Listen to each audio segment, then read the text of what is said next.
Unutulmaz anlar. Yaprak döker mi ağaçlar? Senden başka kim var?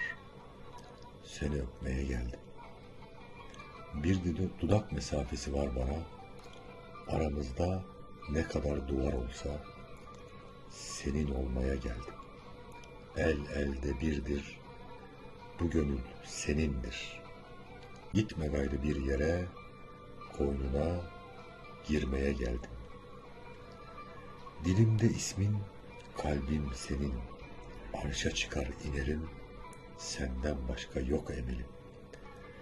Ne sazlar çalındı, kimin görmeden gönlü kaydı. Ben seni sarmaya geldim.